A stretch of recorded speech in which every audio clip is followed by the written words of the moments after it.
میرے عزیز دوستو ایسا یہی حضرت عقبہ ابن، چونکہ آج بچوں نے ماشاءاللہ 4 بچوں نے حفظ کیا، مفتی عبدالقدیر صاحب کہاں ہیں، 6 بچوں نے، 2 بچوں نے حفظ کیا ماشاءاللہ اور بچیوں نے۔ سلام پیش کرتا ہوں بھائی، جو کام بڑے بڑے مرد نہ کر سکے ہماری بیٹیوں نے قرآن کو سینے میں محفوظ کیا ہوا ہے۔ مفتی عبدالقدیر صاحب کو بھی ماشاءاللہ میں ہدیہ تبریک پیش کرتا ہوں، اس جنگل میں منگل بنایا ہوا انہوں نے۔ میرے عزیز دوستو، یہی عقبہ ابن نافع جب اس دنیا سے جانے لگے، انہوں نے اپنی اولاد کو 3 وصیتیں فرمائی۔ کتنی؟ جی 3 وصیتیں۔ سب سے پہلی وصیت کیا تھی؟ بہت غور سے سننا عزیز دوست، بہت غور سے سننا۔ سب سے پہلی وصیت کی تھی اپنی اولاد کو، پھٹے پرانے کپڑے پہننے پڑے پہن لینا، فاقہ کرنا پڑے کر لینا، کبھی کسی سے قرض نہ لینا۔ سن رہے ہیں میری بات؟ آپ کے علاقے کا تو مجھے نہیں پتا، لیکن ہمارے پنجاب میں ایسی بدبختی آ چکی ہے کہ کچھ دکانوں والے، کچھ مالدار بدبخت بڈھے چھوٹے چھوٹے بچوں کو پیسہ دے کر پھر ان کو بلیک میل کرتے ہیں اور پھر ان کی عزت لوٹتے ہیں اور حتیٰ کہ ان کی جان نکال لیتے ہیں۔ خدا کے لیے اپنے بچوں کو یہ وصیت بتائیں کہ بیٹا بھوکا رہنا پڑے رہ لینا، پھٹا پرانا لباس پہننا پڑے پہن لینا، موبائل کا پیکج نہیں ہوتا کوئی بات نہیں، کسی سے قرضہ نہ لینا، کسی سے غلط تعلق نہ بنانا۔ دوسری نصیحت انہوں نے فرمائی تھی کہ دین ہمیشہ مستند علماء سے لینا، سوشل میڈیائی مولویوں سے نہیں۔ یہ آج کل یہ ہمارے ہاں عجیب ریت چل پڑی ہے جی، ایسے ایسے نت نئے لوگ آ گئے، ساری زندگی وہ کچھ اور کرتے رہے، اب تھوڑی سی چرب زبانی ان کو آ گئی تو وہ بیٹھ کے دین بیان کرنے لگے۔ اور ہمارے لوگ اتنے سادہ، ہمارے بچے اتنے سادہ، وہ روزانہ ہی ہم سے مسئلہ پوچھتے ہیں، مفتی صاحب وہ فلاں آدمی نے ہم نے سنا تھا انٹرنیٹ پر ایسے کہہ رہا تھا، آپ بتائیے یہ صحیح ہے کہ نہیں؟ دین ہمیشہ مستند لوگوں سے لیجیے، جن کو جانتے ہیں آپ، جن کی زندگیاں گزری ہیں آپ کے درمیان میں۔ اور تیسری بات انہوں نے فرمائی جو میں اپنے آپ لوگوں سے کہنا چاہتا ہوں، قرآن کو ہمیشہ سینے سے لگا کے رکھنا، قرآن سے وابستہ رہنا۔ میرے عزیز دوستو، قرآن کریم میں یوں تو بہت سے اللہ کے احکامات ہیں، لیکن آج کی اس ملاقات میں میں آپ کے سامنے قرآن کریم کے 2 احکام رکھوں گا۔ کتنے جی؟ صرف 2، کوئی لمبی چوڑی بات نہیں۔ اور یہ 2 وہ باتیں ہیں جو ہمارے نبی نے ہم پر اعتماد کر کے یہ امانت ہمارے حوالے فرمائی۔ جیسے آپ اپنے ہر بچے کو قیمتی چیز نہیں پکڑاتے نا، اس کا جائزہ لیتے ہیں، بھئی اس کے اندر سمجھ بوجھ ہے، چیز کو سنبھالتا ہے نہیں سنبھالتا، پھر آپ اس کو قیمتی چیز دیتے ہیں نا۔ تو حضور صلی اللہ علیہ وسلم نے ہم پر اعتماد کرتے ہوئے 2 امانتیں ہمارے حوالے فرمائی۔ میں یہ چاہتا ہوں کہ یہ 2 امانتیں میں آپ تک پہنچاؤں، اور ہم سب یہ جذبہ رکھیں کہ جب تک ہم زندہ رہیں گے ان امانتوں کو اپنی نسلوں میں منتقل کرتے رہیں گے، انشاءاللہ کریں گے نا انشاءاللہ۔ سب سے پہلی امانت کون سی ہے؟ غور سے سنیے گا۔ فرمایا وَإِلَٰهُكُمْ إِلَٰهٌ وَاحِدٌ لَا إِلَٰهَ إِلَّا هُوَ۔ سب سے پہلی امانت ہے۔ حق تعالیٰ نے فرمایا میرے محبوب اعلان کر دیجئے، قیامت تک کی انسانیت کو بتلا دیجئے کہ اللہ کے سوا تمہارا کوئی معبود نہیں، کسی اور کے سامنے سر جھکانے کی اجازت نہیں، کسی اور کے سامنے رکوع کرنے کی اجازت نہیں، کسی اور سے اولاد مانگنے کی اجازت نہیں، کسی اور سے رزق کا سوال کرنے کی اجازت نہیں۔ وَهُوَ الَّذِي فِي السَّمَاءِ إِلَٰهٌ وَفِي الْأَرْضِ إِلَٰهٌ۔ حق تعالیٰ فرما رہے ہیں آسمان میں رہنے والے فرشتوں کا معبود بھی اللہ ہے، زمین میں رہنے والی مخلوقات کا معبود بھی اللہ ہی۔ اس امانت میں خیانت نہ آنے دینا۔ لوگ آج حلیے بدل بدل کر تمہیں گمراہ کرنے کی کوشش کریں گے کہ جی فلاں سے بھی تو ہو سکتا ہے نا، فلاں سے بھی ہو سکتا ہے نا۔ آؤ نا میں تمہیں اپنے پیر و مرشد کے پاس لے جاؤں، ان کے قدموں میں سر رکھو، تمہاری مرادیں پوری ہو جائیں گی۔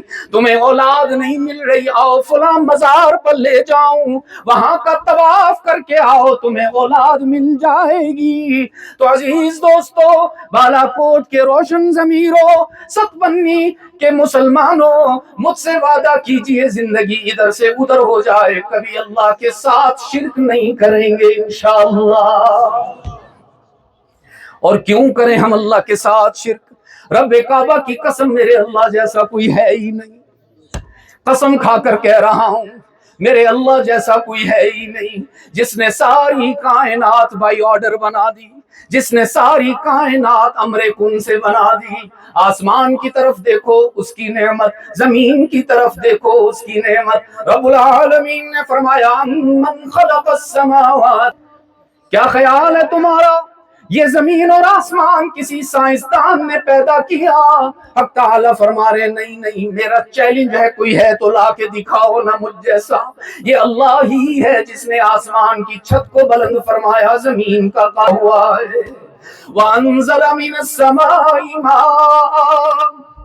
تڑپ رہا ہوں میں، کل سے بالا کوٹ میں ہوں، تڑپ رہا ہوں، گرمی سے جھلس رہا ہوں، پسینہ ہے کہ رکتا ہی نہیں، پنکھا بھی گرم ہوا دے رہا ہے، میں تو بالا کوٹ میں آ کے ملتان کو یاد کر رہا ہوں، مانگ رہا ہوں یا اللہ بارش دے دے، بارش دے دے، بارش دے دے۔ اب تعالیٰ فرما رہے نا فیصل، تیرے کہنے سے بارش نہیں ہوگی، میرے کرم سے بارش ہوا کرے گی۔ کوئی طاقت دنیا میں ایسی نہیں جو بادلوں کو نچوڑ سکے۔ رب العالمین فرما رہے ہیں یہ میرا اختیار ہے، یہ میری اتھارٹی ہے، یہ میری حکومت ہے، یہ میری سلطنت ہے، جس میں کوئی اور میرا شریک نہیں۔ جب مناسب سمجھوں گا بارش برسا دوں گا، کبھی تھوڑی برساؤں گا تو تمہارے علاقے میں ہریالی ہو جائے گی، کبھی کم برساؤں گا تو تمہیں غلے ملنا شروع ہو جائیں گے، اور اگر چاہوں گا تو اتنی برسا دوں گا کہ تمہارے گھر بھی بہ جائیں گے، فصلیں بھی چلی جائیں گی۔ یہ سارا اختیار کس کے پاس ہے؟ ہائے ہائے نہ کرو ایسا، یہ جواب مجھے پریشان کر رہا ہے۔ مجھے بتایا مولانا صادق صاحب نے، میزبان تھے یہ اس وقت ابا جی کے 1997 میں، یہیں الٹے میرے سیدھے ہاتھ اور تمہارے الٹے ہاتھ، یہیں حضرت شاہ جی کا سٹیج لگا ہوا تھا، اور سامنے ہزاروں کا مجمع تھا، اور ابا جی اس وقت بھی کہلوا رہے تھے، انہی کا میسج لے کر فیصل تمہارے سامنے آیا ہوا ہے۔ تمہارے ہی آباء و اجداد تھے جنہوں نے اس وقت میرے ابا سے ببانگ دہل وعدہ کیا تھا کہ دنیا ادھر سے ادھر ہو جائے، اللہ کا نام بلند کرنے میں ہم کبھی نہیں شرمائیں گے، کبھی نہیں گھبرائیں گے، کمزوری نہیں دکھائیں گے، جوان بن کر دکھائیں گے۔ وہ تمہارے ہی آباء تھے، تمہارے ہی اجداد تھے۔ آج کیوں اللہ کا نام لیتے ہوئے شرما رہے ہو بھائی؟ آج کیوں گھبرا رہے ہو؟ کسی نے منع تو نہیں کر رکھا، کسی نے کوئی مقدمہ تو نہیں دائر کیا ہوا؟ تو پھر بے قرار ہو کر جوانی کا ثبوت دے کر اعلان کیجئے نا کہ ہم سب کا معبود کون ہے۔ ابھی بھی تھوڑی کمی رہ گئی، پتہ نہیں پھر کبھی زندگی میں ملاقات ہونا۔ میں تو ہر وقت موت کی سواری پر ہوتا ہوں، ہر وقت سفر میں ہوتا ہوں، دن کہیں، شام کہیں، رات کہیں، اور پتہ نہیں کیا کیا معاملات ہوتے ہیں، کیا پتہ پھر کبھی آپ سے ملاقات ہونا۔ ابھی بھی ابا جی تو میرے 2015 میں گئے، اور میں 2026 میں آیا آپ کے پاس، اگرچہ ساتھی کہتے رہے مجھے، مفتی عمر زید صاحب بھی کہتے رہے، لیکن نئی ترتیب اب حاضر ہو گیا۔ اب میں چاہتا ہوں وہی سبق جو ہمارے آبا نے ہم تک منتقل کیا، ہم اس کو اللہ کو سنائیں۔ اتنا اونچا یہ کہنا ہے، اللہ کا نام اس قدر بلند لینا، یہ ہے وہ جگہ جہاں آواز بلند کرنی ہے، یہ ہے وہ جگہ جہاں ہم نے اللہ کو اپنی محبت دکھانی۔ محبت میں تو لوگ کتوں کے پیر چوم لیتے ہیں، سنا، علماء تو سنتے ہیں، جانتے ہیں۔ محبت تو انسان کو دیوانہ بنا دیتی ہے عزیز دوستو۔ والذین آمنوا اشد حبا للہ، اللہ تعریف کرتا ہے ان مسلمانوں کی جو اللہ سے محبت کا اظہار وارفتگی میں کرتے ہیں۔ اس لیے میں چاہتا ہوں آواز اتنی بلند، مجھے بنگلہ دیش والے یاد آ گئے، ہائے ہائے ہائے، انہوں نے رات کے 12 بجے ٹیکناف کی عیدگاہ میں ایسے اللہ کا نام لیا، آپ یقین فرمائیے میرے جسم کے رونگٹے کھڑے ہو گئے تھے۔ اور آپ تو وہ وارث ہیں شاہ اسماعیل شہید کے، آپ تو وارث ہیں سید احمد شہید کے۔ اس لیے اللہ کا نام اس انداز میں لیجئے کہ اللہ کی رحمت جھوم جائے اور ہماری مغفرت کا فیصلہ ہو جائے، فرش سے عرش تک گونج ہونی چاہیے، کون ہے ہمارا معبود؟